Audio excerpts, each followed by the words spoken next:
Israeli বন্দিদশা শেষে দেশে ফিরলেন আলোকচিত্রী ও মানবাধিকার কর্মী শহীদুল আলম।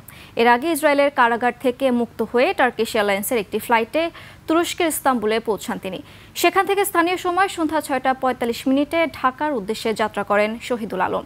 ফ্লাইটটি ভোর 5টার দিকে শাহজালাল আন্তর্জাতিক বিমানবন্দরে অবতরণ করে। অনুপ পিয়ালের রিপোর্ট। কালার এক্সপার্ট, জর্জ স্যাপ এবং মাইল্ড অন হ্যান্ডস টেকনোলজি সমৃদ্ধ অরিক্স ক্রিস্টাল ওয়াশ আপনার লন্ড্রি এক্সপার্ট। ইসরায়েলের কারাগার থেকে মুক্ত হয়ে দেশে ফিরেছেন চিত্রশিল্পী শহীদুল আলম। দীর্ঘ আটক যাত্রা শেষে স্বদেশের মাটিতে ফিরেই তিনি ধন্যবাদ জানান দেশবাসী ও সরকারকে।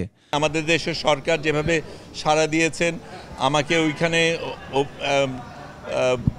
ইস্তানবুলে আমাকে গ্রহণ করেছেন, একদম আমার সাথে কোনো যোগাযোগ করার কিছু ছিল না, সেগুলির ব্যবস্থা করে দিয়েছেন, সেগুলির জন্য ধন্যবাদ। এ সময় তিনি বলেন, ফিলিস্তিন মুক্ত না হওয়া পর্যন্ত আমাদের সংগ্রাম চালিয়ে যেতে হবে। প্রথমে যে জিনিসটা মনে রাখতে হবে, এখনও কিন্তু গাজা মুক্ত হয়নি। গাজার মানুষরা এখনও আক্রান্ত, তাদের উপর এখনও নির্যাতন চলছে, এবং সেটা যতক্ষণ না হয় আমাদের কাজ কিন্তু শেষ হয়নি। শারীরিক অত্যাচার নিয়ে আমি কথা বলতে চাই না, কিন্তু যেটা আমার সবচেয়ে বেশি অপমান বোধ হয়েছে সেটা হচ্ছে আমাদের বাংলাদেশি পাসপোর্ট তারা ছুঁড়ে মাটিতে যখন ফেলেছে, এইটা আমাকে ভীষণভাবে আক্রান্ত করেছে, এবং এই অপমান বোধের এটার জন্য আমাদের বিচার আদায় করে নিতে হবে। এর আগে ইসরায়েলের কারাগার থেকে মুক্ত হয়ে তুরস্কে যান তিনি। গত 30 সেপ্টেম্বর ইতালির ওট্রান্টো থেকে প্রথম বাংলাদেশি হিসেবে ফ্লোটিলার অভিযাত্রী হন চিত্রশিল্পী শহীদুল আলম।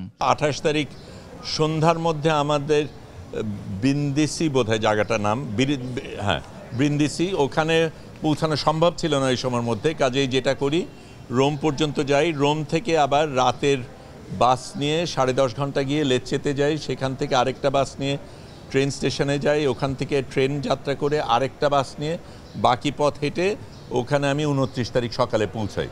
ফিলিস্তিনে ইসরায়েলের আগ্রাসন বন্ধ ও গাজায় ইসরায়েলি নৌ অবরোধ ভাঙার প্রত্যয় নিয়ে ফ্রিডম ফ্লোটিলা কোয়ালিশন নামের একটি প্ল্যাটফর্ম নৌযাত্রা শুরু করে গাজার উদ্দেশ্যে। এই যাত্রায় বিভিন্ন দেশের রাজনীতিবিদ, সাংবাদিক, চিকিৎসক ও অধিকার কর্মীরা যোগ দিয়েছিলেন। সেই দলে ছিলেন আলোকচিত্রী শহীদুল আলম।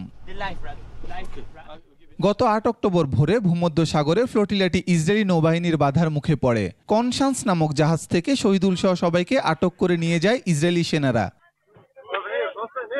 অনুপ পিয়াল, 21 টেলিভিশন, ঢাকা।